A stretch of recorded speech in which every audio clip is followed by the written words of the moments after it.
Good morning, everyone. Today we are going to continue talking about miracles in the context this week of transformation. Now, one of the parts of miracles is we've talked about awe before, and miracles are usually pretty awe-inspiring.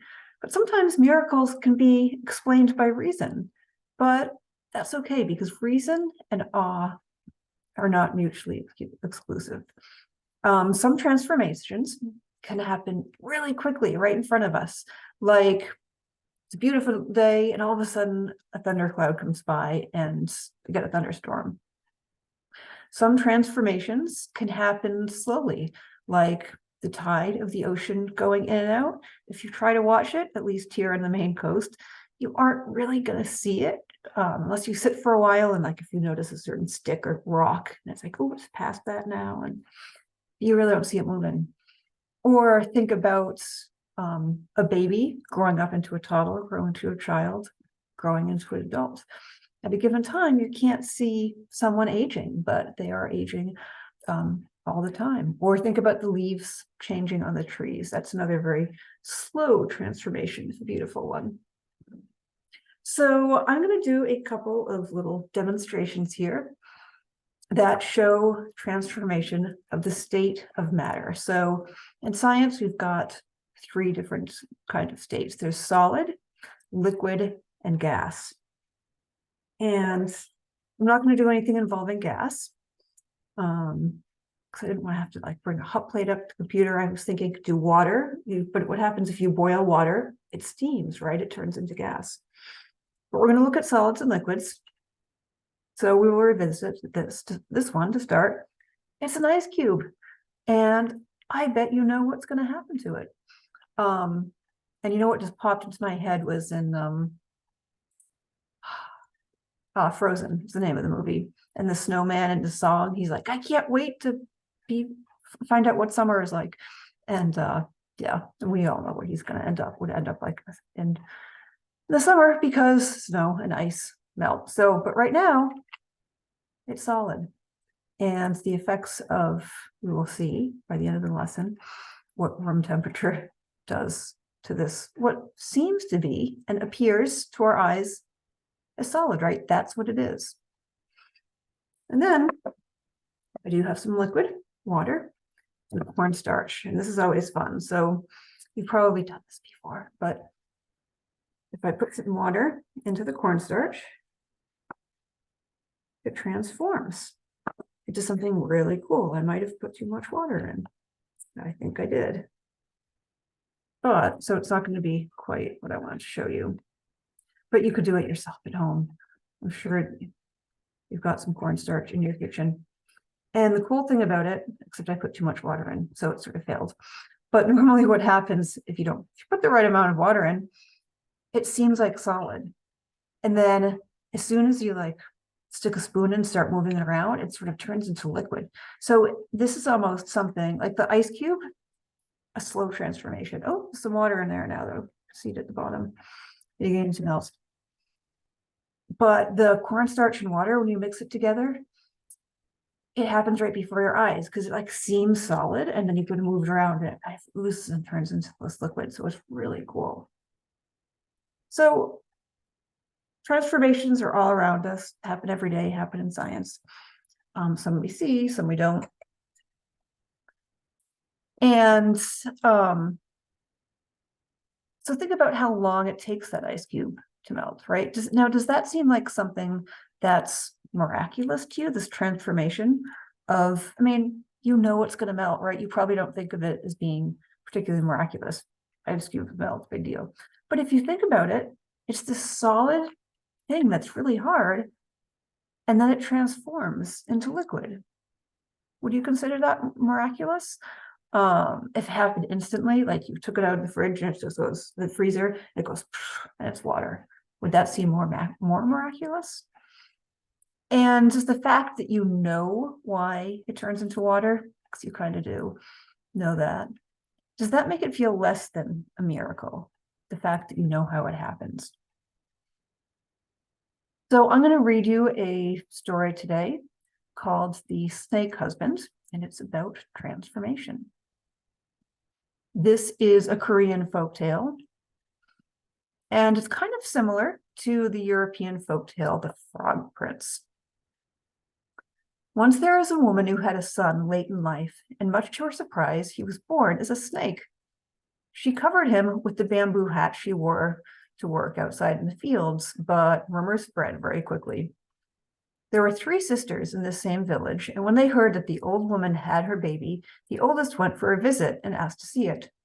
"Grandma, Grandma," she said, "they say you had a baby, but where did you hide it?" "Go over to that corner and lift up the bamboo hat," the old woman said. So the girl went and lifted the hat and saw a snake under it, flicking its tongue. "Grandma," she said, "how can you say you had a baby? This is a snake," and she ran away. Now the second daughter came to see the old woman's baby. "They say you had a baby, but where did you hide him?" she asked. The old woman told her to go over to the corner and lift up the bamboo hat. The girl saw the snake and was frightened away, just like her sister. Finally, the youngest daughter came and said, "Grandma, Grandma, they say you had a baby, but where is it?" "Go over to that corner and lift up the bamboo hat," said the old woman. So she went and lifted up the bamboo hat, and the youngest daughter said, "Oh, Grandma, you've given birth to a fine gentleman snake." From that day on, the snake took a liking to the youngest sister. But when he was grown and of an age to be married, his parents asked the oldest sister, as was the custom, to marry him. She replied, "Even if it means I will never get married, I refuse to marry a snake." So they went to the second sister and asked the same thing, and she also refused in disgust. Finally, when they asked the youngest, she said, "You'll have to get my mother's permission since I cannot agree to it myself." So they got permission from the girl's mother, and their son, the snake, came out and said, "Mother, Mother, fetch me for some water, warm it up and add a cup of flour." When she heated the water, the snake took a bath, covered himself with the flour, and put on his clothes. Suddenly, he was transformed into a handsome young man, all dressed up to be a bridegroom. And so he got married. During the wedding ceremony, he took his bride to put his cast-off snakeskin away inside the collar of her wedding dress and wear it there. She was never to let anyone touch it. She did as he asked, and he was a perfectly proper husband after they married. Now the other daughters were jealous of their sister, and when her husband had gone away to Seoul, the government, to take the kwago, the government examinations, the others came for a visit. The youngest sister saw that they were carrying something suspicious. She hid behind the locked gate, but when she finally went out to the courtyard, they saw her and said, "Little sister, we brought you something tasty to eat." They asked her to open the gate, but she would not.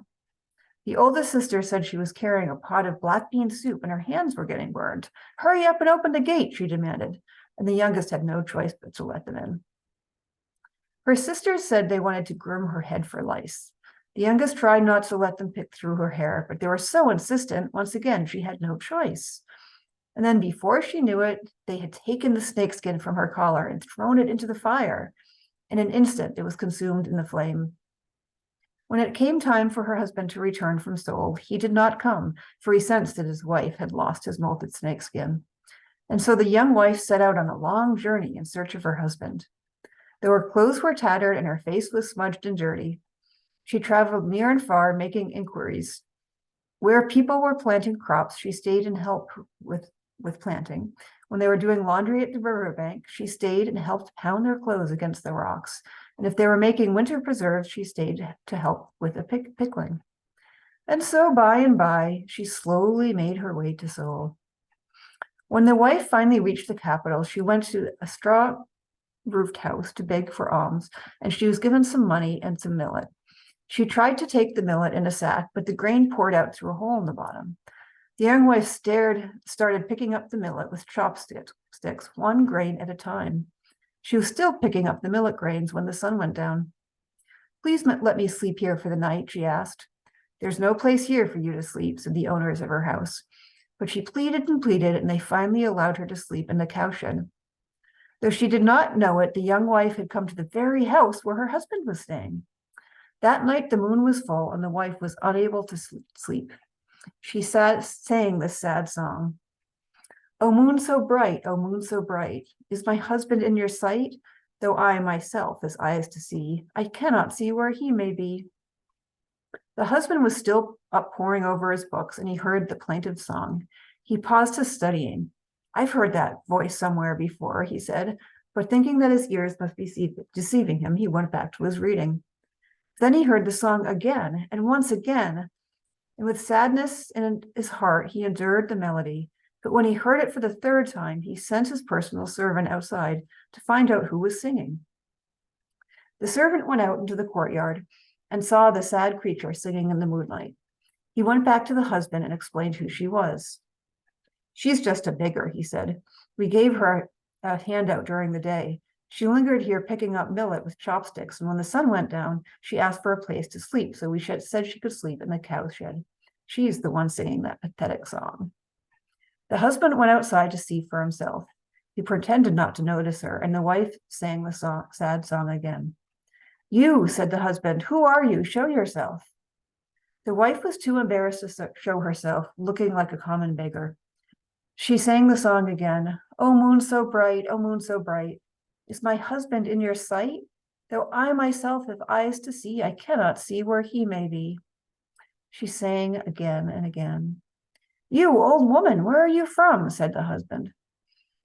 Finally, the wife told her long tale of woe, describing how her sisters had tricked her and how she had endured great hardship on her way to Seoul. Since you did not return, I traveled far and wide looking for you, and I have finally found you here, she said. Now I understand what happened, said the husband. They were together again at last. He dressed his wife in clean new clothes. They say he passed his examinations, and the two of them lived happily ever after.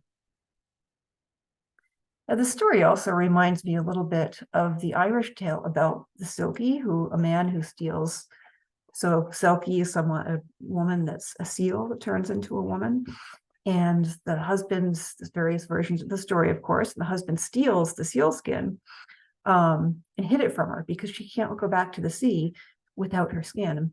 But eventually she finds the seal skin and, whoops, I don't have it in my video there. She finds the seal skin and she misses her sisters and brothers and seal family so much, even though she loves her husband, she dons the skin and returns to being a seal in the sea. It reminds me of this, like with the snake skin. So that's a sort of a cool connection there. So think about all the transformations that were taking place in this story. So of course, the biggest one, the snake turns into a human.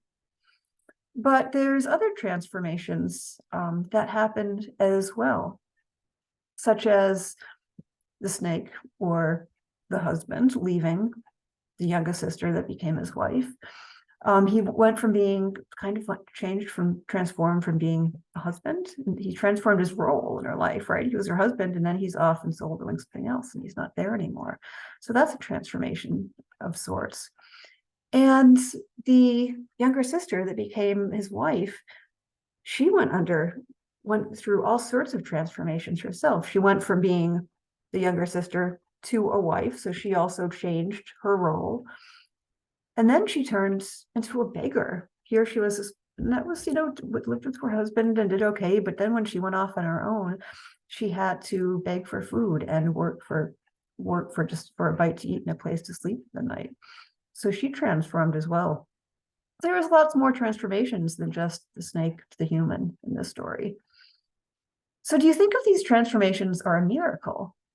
You might think the snake turning into a man, that kind of sounds like a miracle, right? But what about some of the other transformations? The woman turning into a beggar, was that a miracle? Or when she found her husband and she sort of turns back into a wife again? Why might that be a miracle? And do any of these transformations have realistic explanations? Some of them do. The woman turned into a beggar. That does, because she needed food when her husband wasn't there anymore. The snake turning into a man, we can't really explain that. But does it matter if something has an explanation? Does it matter? Does that mean it's not a miracle if something can be explained? They say, oh, All right, well, that's no big deal. We understand how this works now, so that's not a miracle. I would kind of say no. I think things that we can explain can also be miracles. And for something to be a miracle, does the thing have to be a good thing or have a good result? Think about aging, the transformation of humans. As we age, we change. And some would say as you start getting older that those wrinkles and etc., aren't necessarily a good thing, but it's still kind of miraculous because it's a part of the growth of human beings and a part of life, which is a miracle in itself. So just because something isn't necessarily a good thing, it can still be miraculous. So take a look. Let's see how this ice cube's doing. It's oh yes, you can see now. You can see this work better than the cornstarch. Oh, I'm sort of getting the effect now with the cornstarch because some of the water separated out, but I put too much water in. But you can see with the ice cube that it's melting into water, and you knew this was going to happen. It's explainable. It's solid, turning into water. But if you kind of actually like think about that, like last week we were talking about the miraculous and everyday things. This is an everyday thing, but it's kind of miraculous that it can change state so easily from something solid to something that is liquid. So we can view transformation. It's both science, like these little experiments, but it's a miracle at the same time. So that's like what I was starting to say, like at the very start, I said reason and not awe don't have to be mutually exclusive. We can feel both at the same time. So I will end with a quote from Ralph Waldo Emerson. And he said, "Everything in nature contains all the power of nature. Everything is made of hidden stuff." So that's all. Have a great week.